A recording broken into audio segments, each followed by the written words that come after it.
Bourse, les mauvaises nouvelles sont-elles intégrées dans les cours? Les mauvaises nouvelles sont-elles pricées dans les cours? Bienvenue à la quatrième partie de cette série de vidéos que je vous propose depuis un mois sur la question du point bas, du marché action et des actifs risqués en général. Bienvenue au Top Gun de ce lundi 18 juillet 2022.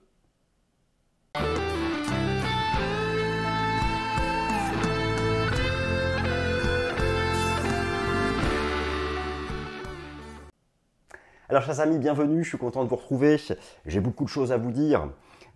Si vous me suivez dans le Top Gun depuis un bon mois, vous savez que je travaille avec vous cette question du point bas.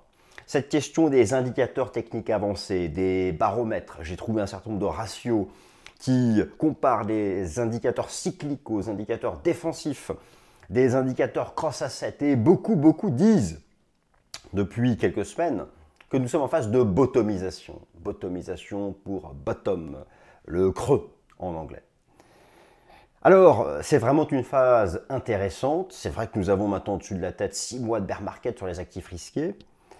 On peut voir d'ailleurs ce matin le marché crypto donner des signaux haussiers vigoureux. C'est aussi un indicateur sur la perception générale du risque, sur la confiance générale vis-à-vis des actifs risqués. Et donc, j'ai envie là de vous parler d'un certain nombre de choses. Le risque de récession est-il intégré dans les cours? On va parler de l'inversion de la courbe des taux. On va faire de l'analyse technique sur l'inversion de la courbe des taux, sur les spreads entre taux courts et taux longs. Je vais reprendre avec vous les secteurs d'activité les plus cycliques, notamment la consommation discrétionnaire. Et je confirme que lorsqu'on compare la consommation discrétionnaire ou la tech, les secteurs, les actions de la technologie, avec un secteur plus défensif comme les produits de base, l'alimentation, les boissons, que oui, nous sommes en phase de bottomisation. L'inversion de la courbe des taux, le point haut d'inflation est-il fait? Les mauvaises nouvelles ne font plus baisser le marché. La semaine dernière, nouveau record d'inflation aux États-Unis et dans d'autres États. Mais le marché action ne baisse plus. Les taux d'intérêt ne montent plus. Pourquoi? Parce que, rappelez-vous, la bourse est toujours en avance. Regardez le prix des matières premières. Il baisse depuis un mois. Et lorsqu'on va calculer les taux d'inflation en octobre, en novembre, par rapport à octobre-novembre 2001, si là les matières premières ont commencé à baisser, il y aura une contribution du prix des matières premières à l'inflation peut-être nulle ou légèrement positive. Vous voyez, il faut commencer à se projeter comme ça et je vais vous montrer tout ça.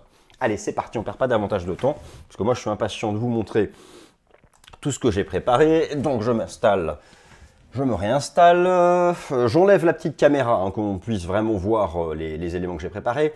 Le thème du jour, les mauvaises nouvelles sont-elles pricées dans les cours? En gros, le point bas est-il fait? Alors, moi je pense que nous sommes en phase d'été, c'est un été de point bas. Maintenant, ça va rester volatile. Attention, ça va rester volatile. Mais j'estime qu'à chaque fois qu'on ira retravailler les points bas, ce sera une opportunité d'accumulation. En gros, sur le SP500, la zone d'accumulation, elle est énorme, entre 3004 et 3006. Mais c'est peut-être même déjà 3006, le point bas. Alors, le programme. Les mauvaises nouvelles sont-elles déjà pricées par le marché? C'est une émission Top Gun chaque lundi. On va aussi faire des choses plus classiques pour commencer. Rassurez-vous, je vais être rapide pour aller ensuite directement aux choses plus intéressantes. Le bilan de la semaine passée et les temps forts fondamentaux de cette semaine du lundi 18 juillet. Les résultats des entreprises de la semaine du 18 juillet. Je vous rappelle que ce sont les résultats trimestriels qui sont en cours de publication aux États-Unis. Inflation. Le nouveau record ne fait plus baisser les actions et monter les taux d'intérêt. J'estime que la décrue d'inflation devrait commencer ce troisième trimestre. Et je vais pour ça utiliser un indice composite de matières premières. Bourse et récession. Oui, actuellement, il y a une inversion de la courbe des taux d'intérêt. Qu'est-ce que c'est que l'inversion de la courbe des taux d'intérêt? Je vais tout vous expliquer. L'inversion de la courbe des taux d'intérêt, les taux courts supérieurs aux taux longs, alors que la logique veut que les taux d'intérêt à long terme soient supérieurs aux taux d'intérêt à court terme. Vous allez voir qu'on peut faire l'analyse technique sur le spread entre les taux longs et les taux courts. Et ça, c'est très intéressant pour savoir si on échappera à la récession. Je vais vous reprendre avec vous ce que je vous ai proposé déjà dans les 2 dernières vidéos Top Gun, à savoir l'approche sectorielle. Et je confirme qu'il y a des signaux haussiers parmi les 11 super secteurs du S&P 500 sur le SP500 secteur consommation discrétionnaire. Et on va travailler en ratio face aux produits de base. La confiance générale vis-à-vis du risque en bourse, et bien pour ça j'utiliserai le marché crypto qui donne des signaux vraiment rigoureux, vigoureux de stabilisation. Et on fera aussi un rapport entre les altcoins et le Bitcoin. Là aussi, il y a des signaux haussiers. Analyse technique SP500, Nasdaq, DAX et l'action Tesla, car cette semaine, publication des résultats trimestriels de l'action Tesla, qui est l'action la plus tradée par les investisseurs particuliers aux États-Unis et qui représente l'actif risqué par excellence, le Nasdaq. Et moi, je pense que le Nasdaq a fait son point bas. Voilà, chers amis, donc on va parler de tout ça. J'espère que je ne vous ai pas perdu. Et puis, allons-y. Alors, temps forts fondamentaux de la semaine, de cette semaine du 18 juillet. USA, le nouveau record d'inflation semble intégré dans les cours. Cette semaine, décision de politique monétaire de la Banque Centrale Européenne vers une première hausse de taux depuis 10 ans et un certain nombre de résultats trimestriels, notamment Tesla. Alors, tout d'abord, nous allons passer sur l'agenda. L'inflation aux États-Unis la semaine dernière a fait un nouveau record en rythme annuel à 9,1% et malgré cela, voyez, le S&P 500 n'a pas fait de nouveau plus bas. Lorsque des mauvaises nouvelles, et je vous rappelle qu'on a fait la cible de l'épaule tête épaule sur le SP 500, lorsqu'une mauvaise nouvelle ne fait plus baisser le marché, c'est qu'elle est intégrée dans les cours. En tout cas, c'est ma vision des choses. Alors oui, il est possible que l'inflation ait fait son point haut, j'y viens un peu plus tard dans la vidéo. En tout cas, nous serions en phase de top d'inflation avant l'amorce d'une décrue et les actifs risqués et la bourse en général étant en avance sur tous ces éléments-là, ce n'est pas surprenant d'envisager une phase de creux des marchés actions. Cette semaine, décision de politique monétaire de la Banque Centrale Européenne, c'est le temps fort fondamental de la semaine. La décision de politique monétaire aura lieu jeudi à 13h30, puis 14h30 pour la conférence de presse. Le marché envisage une hausse des taux d'intérêt de la BCE de 25 points de base, la première hausse de taux depuis 10 ans. Alors là aussi, c'est très intéressant. La première hausse de taux depuis 10 ans, je vous remontre ici, voilà, donc ce jeudi 21 juillet, c'est vraiment le temps fort fondamental de la semaine. Les taux d'intérêt de la BCE, vous avez ici le taux d'intérêt directeur de la BCE dans la colonne de droite. Il est à 0 depuis 2019. Mais la dernière fois que la Banque Centrale Européenne avait monté ses taux, c'était en 2011, vous imaginez. Et donc nous aurions enfin une hausse de taux de la Banque Centrale Européenne cette semaine, alors que la plupart des banques centrales occidentales majeures ont déjà commencé à relever leurs taux. La BCE n'a rien fait car elle envisage que naturellement, l'inflation retombe à 2% en 2024. Mais la BCE va monter ses taux cette semaine et c'est pour ça d'ailleurs que l'euro-dollar rebondit sur la parité. Donc ça, c'est le temps fort fondamental de la semaine et je vous en reparlerai plus en détail dans le Fast and Forex de ce mercredi. Inflation. La décrue pourrait commencer ce troisième trimestre 2022. C'est en effet ce que je pense. Alors tout d'abord, je vous ai montré que le nouveau record d'inflation aux États-Unis n'a pas fait baisser, n'a pas créé un nouveau plus bas sur les indices boursiers américains. Pourquoi ? Eh bien parce que dans l'inflation, la composante principale, c'est la hausse du prix de l'énergie. Et le prix de l'énergie recule depuis maintenant un mois. Alors comment est-ce qu'on peut se projeter ? Ah oui, alors, au passage, n'oubliez pas les résultats des entreprises américaines cette semaine, et notamment l'action Tesla. C'est pourquoi j'en proposerai l'analyse technique. L'action Tesla qui pèse 746 milliards de dollars, c'est l'action américaine avec la plus forte capitalisation boursière qui publie donc ses résultats cette semaine. Vous avez sous les yeux le CRB Index, qui est un indice composite d'un certain nombre de matières premières. Vous avez ici donc la synthèse de cet indice composite. Un indice composite qui représente aussi bien l'énergie que les métaux, que les matières premières agricoles. Et donc il est vraiment très représentatif du comportement des matières premières.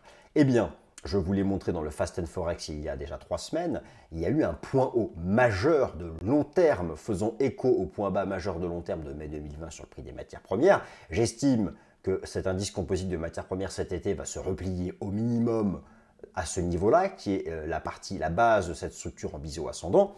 En gros, lorsqu'on va calculer l'inflation en octobre prochain, imaginons l'inflation en octobre 2022. Pour avoir une contribution de l'énergie à 0, il faudrait que le delta entre octobre 2022 et octobre 2021 soit de 0. Octobre 2021, on était là. Donc en gros, pour que le taux d'inflation en octobre prochain soit à 0 du point de vue de l'énergie, il faudrait rebaisser à ce niveau-là. Donc vous voyez qu'il y a de la marge, mais on a maintenant une dynamique baissière court terme de l'inflation via le prix de l'énergie, et je pense que c'est pour ça qu'on a fait les points hauts d'inflation. Bon, alors ça, j'en parlerai plus en détail là aussi dans le Fast and Forex, mais voilà, c'est ce qui explique que les mauvaises nouvelles sont-elles intégrées dans le marché, dans les actifs risqués. Eh bien, effectivement, c'est une possibilité, il y a une probabilité intéressante.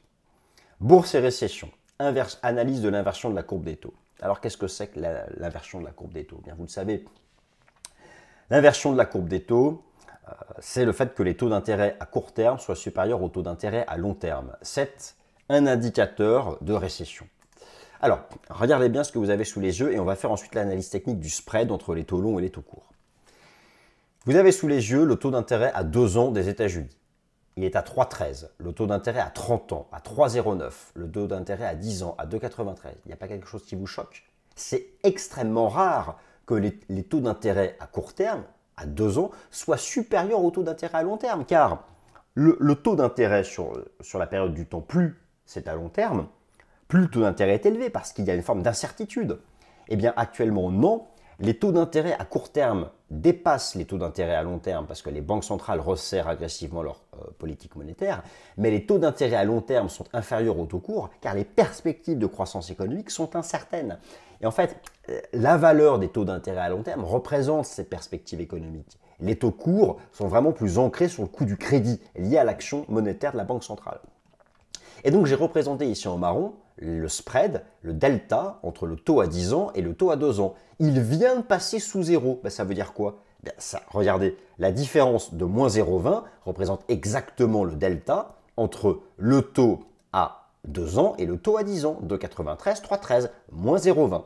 Et donc historiquement, regardez, à chaque fois qu'on est passé sous 0, que les taux courts étaient supérieurs aux taux longs, eh bien, c'était un indicateur important de récession. Il est très important pour savoir si les mauvaises nouvelles sont intégrées dans les cours, de surveiller l'évolution de ces taux d'intérêt. Et il est très important que cette inversion de la courbe des taux s'interrompe. Alors, pour cela, je suis allé pratiquer l'analyse technique sur le spread entre le taux d'intérêt à 10 ans et le taux d'intérêt à 2 ans des États-Unis. Et l'analyse technique qui marche très bien. Vous avez ici donc la différence entre le 10 et le 2. Actuellement, nous sommes à moins 0,20. C'est parce que le taux d'intérêt à 2 ans est supérieur de 20 points de base, 20 points de pourcentage au taux d'intérêt à 10 ans. J'y fais l'analyse technique en y appliquant l'indicateur technique RSI et on peut voir la force des divergences de long terme. Je suis sur l'horizon de temps mensuel, donc c'est quand même majeur depuis 1990. J'ai 42 ans d'historique de cours en bougie japonaise mensuelle. Et bien là, il n'y a pas encore de divergence haussière, mais ce mois de juillet pourrait en valider une. Je vais donc surveiller ça de très près. Donc à la question de savoir si la probabilité d'une récession est déjà intégrée dans les cours, la réponse est encore non, c'est trop tôt. Il est possible, et je pense que le point haut d'inflation maintenant va être intégré dans les cours, ce qui explique là le rebond des actifs risqués. Quant au scénario d'une récession, c'est beaucoup trop tôt. Mais voilà, je vais vraiment surveiller la clôture mensuelle de ce spread entre le 10 ans et le 2 ans US. Probabilité de récession, 2 secteurs du S&P 500 en focus, je vous en ai déjà parlé. J'estime que, vous le savez, le point haut des marchés avait été anticipé dès novembre dernier par le retournement baissier du secteur S&P 500 consommation discrétionnaire. Je vous rappelle qu'au sein du S&P 500, il y a 11 super secteurs classés dans les catégories cycliques et défensifs. Le plus cyclique étant la consommation discrétionnaire, le plus défensif étant le S&P 500 secteur produits de base, l'alimentation et la boisson. C'est vraiment là où on se réfugie. Eh bien, j'ai déjà eu l'occasion de vous le montrer, je vais donc vous le remontrer. Il y a actuellement une phase de bottomisation lorsque je fais l'analyse technique du ratio entre le S&P 500 consommation discrétionnaire et S&P 500 produits de base. Et je confirme cette phase de bottomisation et de divergence. De la même façon, je peux appliquer l'analyse technique en direct sur le secteur de la consommation discrétionnaire. Et là aussi, j'ai une superbe divergence. Et notez que le secteur de la consommation discrétionnaire fait son point bas sur ici le niveau avant le choc boursier de la crise sanitaire. Ce superbe niveau horizontal qui est de toute beauté Donc là, on a vraiment effectivement un élément en faveur d'un point bas en cours sur les actifs risqués. Donc ça, je tenais vraiment à vous le remontrer. Alors, dans la perception globale du risque, il y a bien sûr le comportement des cryptos. De tous les actifs risqués, c'est là où il y a, je dirais, la perception générale au risque la plus volatile. Eh bien, il y a une phase, il y a des signaux techniques. Les tout premiers signaux de technique de rebond fort du marché crypto commencent depuis quelques jours, alors que nous sommes baissiers depuis novembre dernier. Et ça, c'est passionnant. Je vais vous montrer l'analyse technique de la capitalisation boursière totale crypto et du ratio entre les altcoins et les bitcoins. Et le bitcoin, car entre les deux, c'est vraiment sur les alts. Si les alts surperforment le bitcoin, c'est vraiment que la confiance revient. Et donc, on va regarder ce ratio. Alors, je repasse sur la plateforme. L'analyse technique de la capitalisation boursière totale crypto en données mensuelles, donc les bougies japonaises en données hebdomadaires de la capitalisation boursière totale crypto, l'indicateur technique RSI. Regardez à chaque fois que le RSI est sorti par le haut de la zone de survente, c'était le point bas, comme ici en 2015, comme ici en 2018, comme ici en 2020, et comme là nous sommes en train de le faire, à chaque fois que le RSI est sorti par le bas de la zone de survente, c'est fut le point haut, comme ici en janvier 2018, comme ici en juillet 2019, comme ici en avril 2021, comme ici en novembre 2021. En plus, on a ce superbe niveau horizontal et cette trendline. Donc, le fait de voir ça sur la capitalisation boursière totale crypto, je me dis qu'il y a quand même un retour de l'attrait pour le risque. Bon, espérons que le marché ne se trompe pas. En fait, tout ça tombe à l'eau si on tombe en récession. Et pour l'instant, le marché semble croire qu'on peut éviter ce scénario. Donc, alors, je vais maintenant vous montrer le ratio entre les alts et le Bitcoin. Pour cela, je vais utiliser le ratio ici altcoins sur Bitcoin.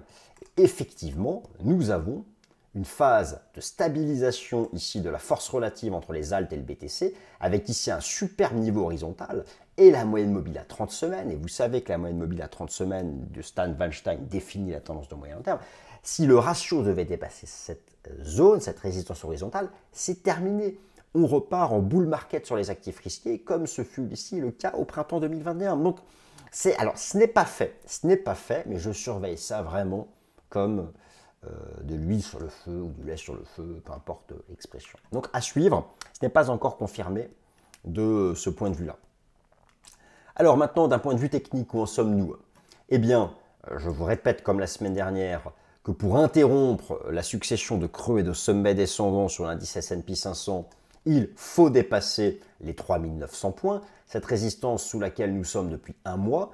La semaine dernière, encore un échec. Là, alors la semaine commence à peine, nous verrons bien, mais en ce lundi, le marché essaye à nouveau de dépasser 3900 points. Un dépassement de la résistance à 3900 points sur le contrat futur S&P 500 signifierait effectivement l'interruption de la phase corrective et un bel été de rebond. Nous n'en sommes pas là. Tant que le marché se maintient sous 3009, c'est baissier. On dépasse 3009, rebond à 4100, 4002. Et c'est la même approche, par exemple, sur le Nasdaq Composite. Nasdaq Composite, qui propose une superbe divergence haussière en données hebdomadaires et qui stabilise sur la moyenne mobile à 200 jours, il faut arriver à dépasser les 11 700 points pour interrompre cette succession de creux de sommets descendants. J'envisage moi un été de stabilisation dans cette zone. Donc, il y a aussi des éléments intéressants de ce côté-là. Pour le cours du CAC 40, eh bien, ou du DAX, on a quelque chose qui pourrait prendre forme, une sorte de double bottom au-dessus des 5750 points pour le cours du CAC 40. Pour le cours du DAX, une sorte de structure en double bottom au-dessus des 12 400 points qui est en train de prendre forme. Tout ça est très intéressant. Après, attention, pour que le DAX repasse haussier, il faut redépasser l'ancien record avant le choc boursier de la crise sanitaire, à savoir les 13 800 points. Et pour le CAC 40 repasse haussier, il faut s'affranchir de la résistance des 6 120 points, à savoir le record avant le choc boursier ici de la crise sanitaire en mars 2020. Voilà, chers amis, ainsi s'achève le Top Gun de ce lundi 18 juillet 2022, à savoir sur cette thématique de savoir si les mauvaises nouvelles sont intégrées dans les cours. Il est probable que le régime des prix, l'inflation, oui, soit déjà intégré dans les cours. Quant à la probabilité d'une récession, pas encore. Merci à toutes et à tous. Passez une excellente semaine.